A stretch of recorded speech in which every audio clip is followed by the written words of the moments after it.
with us here today, okay? I'm going to throw the pitch to you. You can't watch it go by, okay?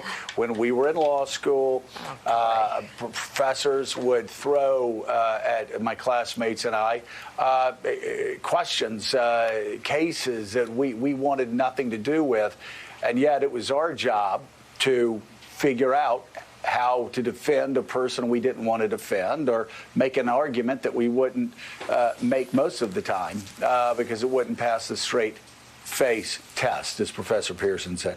But I'm wondering, I'm looking at these poll numbers. Florida, he's down by 13 in the Quinnipiac poll. Again, we've been saying all morning it's probably more like 8 or 9.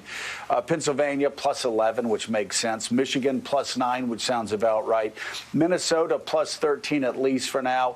I'm not shocked by it. Texas is even. But here's a campaign that just several months ago was saying they were going to win Minnesota, they were going to win New Mexico, they were going to expand their map. Now those states are gone. Now they're fighting in Texas, Arizona, and Georgia, and you've got these swing states that are looking more and more out of reach. Early voting begins soon enough, very soon. We can no longer say that this election's a long way off. It's not as far as early voting goes.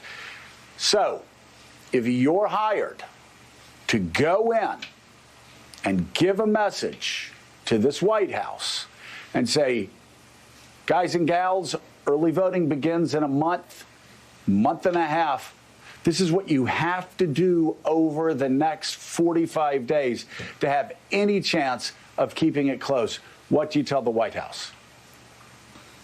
Joe, that's a question I've asked myself. I always like to think I have the answer. Sometimes there's a Rubik's Cube, and it doesn't have an answer. And the main reason is what you started this segment with. When you have basically the president's own words that all you have to do is use the president's words in a life and death situation. Once again, you can fail on a trade deal. You can fail on a conversation with Russia. You can't fail when it comes to saving people's lives or causing people to die. And that's what he did. Joe, I've thought to myself many, many times, what would I do? What would I tell this president? Would I tell him to be the law and order president? Well, guess what? Even with all he's doing, the Washington Post latest poll has actually Biden as a law and order candidate, 50 to 41. I look at the right track, wrong track polls, which historically has been the most accurate predictor. And basically all four incumbents that won over the last six presidents were around 40 to 45%. Right track, where all the ones who lost were between 17 and 20%. He's at 19%. I look at undecided voters, 61 to 39. They lean, if you have to vote for somebody, they vote for Biden. It is so overwhelming against him that I come back to, well, there's one of two alternatives. He either steals the election or he quits, one or the other. There is no path to victory right now. And you guys have been talking the last hour about, it's not that early. I don't know you never heard me say this on the show because I'm often wrong, never in doubt. Yeah. I don't know what I would do for this guy. And I challenge anyway, Joe, I'm going to throw it back to you. There is no move at this point because the world is not changing in the next 90 days. The world is not, the economy, 50 million jobs are not coming back. 200,000 lives are not coming back. Race relations in this country are not becoming kumbaya. Joe, the answer is I don't know. Yeah, and you throw it back at me. I've just got to say the problem, you look at the suburbs, those aren't going back his way. The White House believed they were going to win 15 to 20% of black voters. That certainly is not going to happen.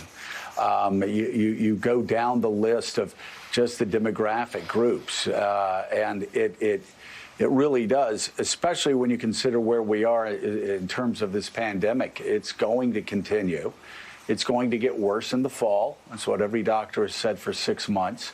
And when flu season hits and the coronavirus hits, we've been warned by the best doctors and epidemiologists in the world how bad that's going to look in the fall. You combine that with the fact that we had bad economic numbers coming in yesterday, that we're starting to feel the effects of not the second wave, but an intensification of the first wave. And, the only thing only advice I could give for someone in that position would be to actually look to the example of Lyndon Johnson in '68 and Harry Truman in '48, sitting presidents that had remarkable victories just 4 years before that decided not to run in '68, and with Truman again in 1948. And people don't look back at Harry Truman as somebody who, or in '52, as somebody who didn't run in '52.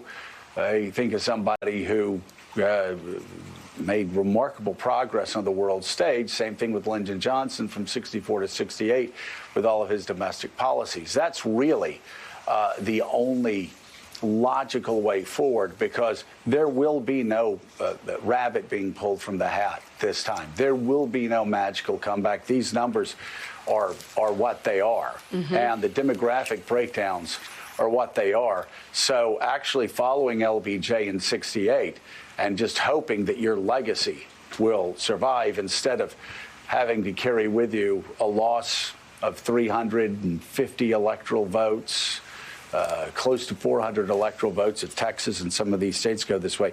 That's something he will not want to carry around with him for the rest of his life.